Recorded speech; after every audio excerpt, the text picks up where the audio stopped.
Sorry, where are my manners? Chocolate chip coconut peanut butter.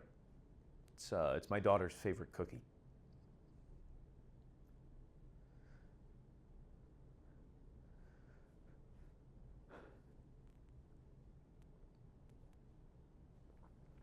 Her favorite used to be macadamia nut, banana blueberry, but a few years ago, chocolate chip coconut peanut butter became number one on her hit cookie list. Baker these cookies is my daughter, Cindy. She's a senior in college. She's majoring in psychology. I know parents can be biased, but God, I truly believe she's one of the most incredible people God has ever created.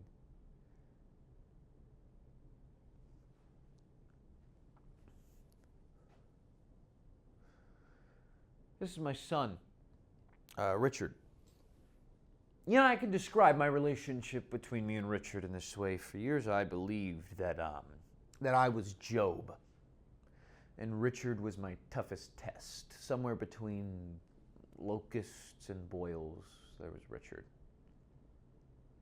We struggled for a while.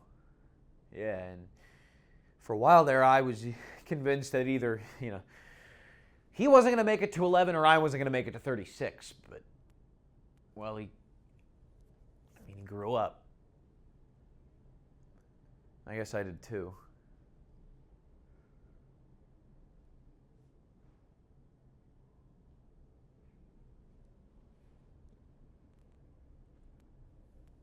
That's my wife, Ruth, the center of it all, holder of all the pieces. God, I love her so much. I don't tell her enough, but I try, No matter how much you say it, it'll never be enough. And this is my treasure box. It's a box of all the notes and photographs my family has shared with me over the course of 22 years. A map of my life is in this box. Each note, photograph placed into it in no particular order.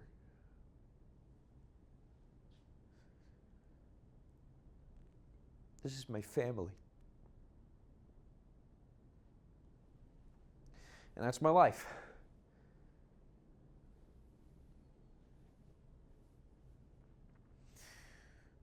Every 2 in 5 people will be diagnosed with cancer in their lifetime.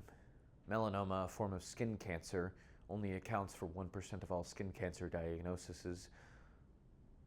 But every 1 in 5 people will survive a diagnosis of late-stage melanoma. Unfortunately, this isn't a story of a man beating the odds. However, it is a story of one man named Michael Banner who has to face the uncomfortable reality that he's got to mourn his own life. And while he's trying to do that, he's preoccupied with all the things he loves and desires of this world, all the things he wants to keep holding on to, like his friends, his family, his treasure box, and Tradition 1A by Howard M. Rice.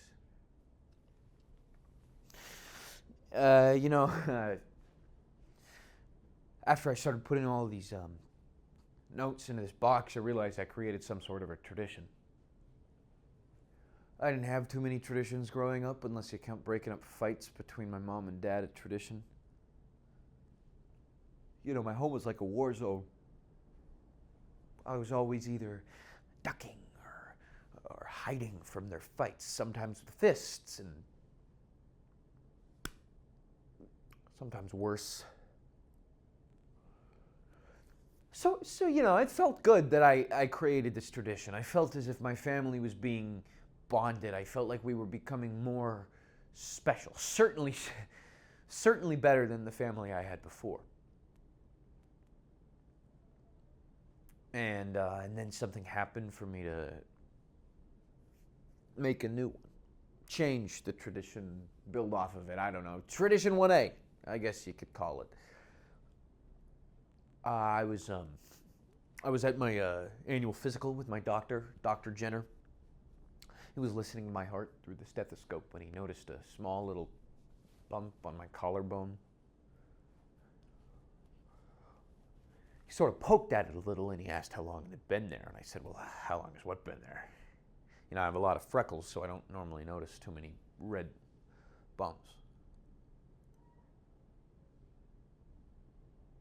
He then said it looked like a basal cell, a form of skin cancer. But then he added, if you're going to get skin cancer, best kind to get. I thought that was a little something like saying if you're going to get hit by a car, a Volkswagen's the best car to get hit by. He laughed at that, and I didn't. Anyways, ever since then, I've had about 25 of those little basal cells taken off and all over my body, my legs, my stomach, my arms, my back, my chest, my face. And each time I felt as if there was more than a few millimeters of skin being taken off from me. I felt as if a part of who I was, a part of me in me was gone. And I wanted to replenish that part. I wanted to replace that part that had been subtracted by the outside by adding to the inside. I wanted to replenish myself. So began tradition 1A. I'd walk down to this very room. I'd take out a note after each operation, after everyone else was asleep, and I'd read it.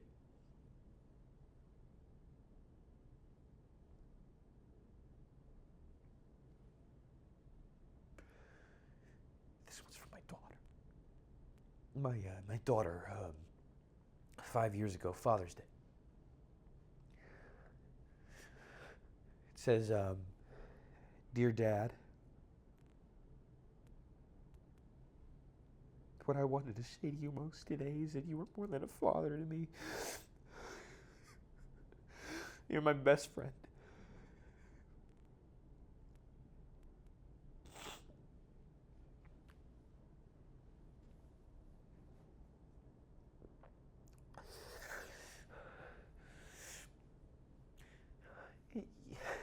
That put a lot back in me.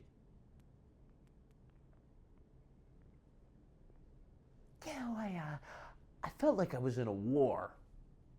A war I had a chance to fight and endure and win on my own terms, no matter how small a victory. I'd say to myself, shoulders back, jaw firm, don't flinch from the needle or knife, ear each scab and scar like a badge. They could say something like, Where'd you see action, mister? I'd say Valley Forge Medical Building, Suite 202. Was it bad? Yeah. War's hell.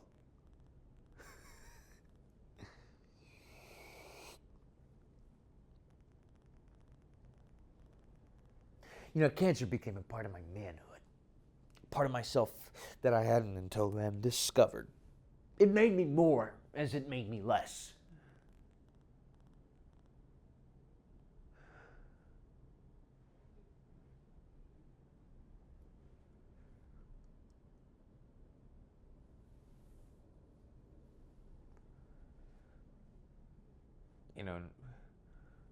Ruth never made me feel less.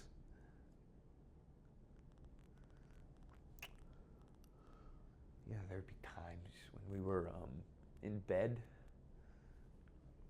and she would take her finger and she would run her hands across my back from each small scar to small scar.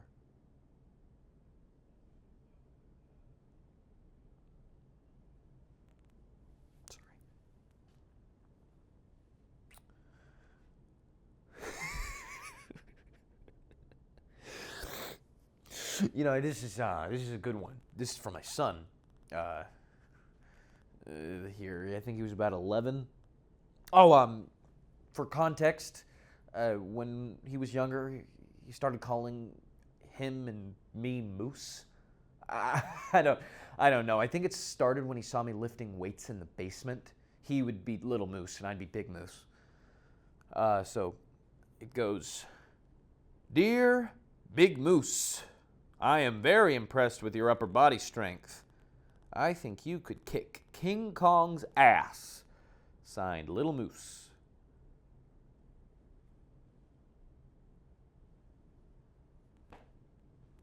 Pretty impressive when your kid says you could kick King Kong's ass, right? You know, he had a sense of humor. I really wish I sensed that sooner.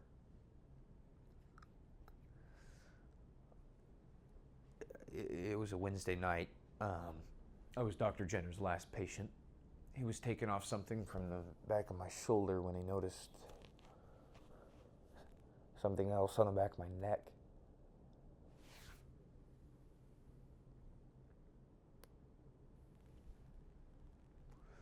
He said, How long has that been there? This was different, though. This was real. This was dooming. This was something. Turns out I do not just have the Volkswagen of cancers. I got something like the Mack truck. Melanoma. I have 6 months. When I got home, I immediately went to the treasure box and I opened up the note that I just read from Richard. You know, a 48-year-old man with melanoma is in no condition to kick anyone's ass, let alone King Kong's.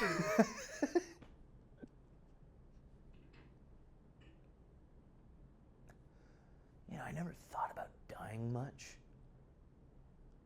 I mean, sure, maybe a little bit, but what? Who doesn't? You know? But I never feared it.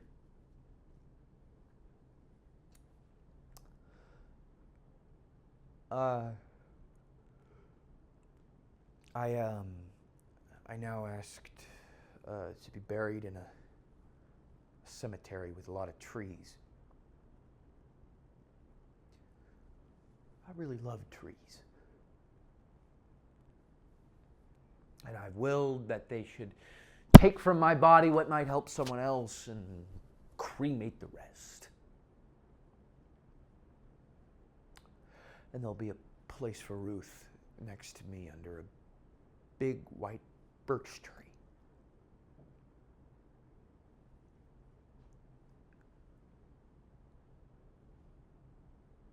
My final decree is that the contents of my treasure box should be burned and its ashes should be mixed in with mine.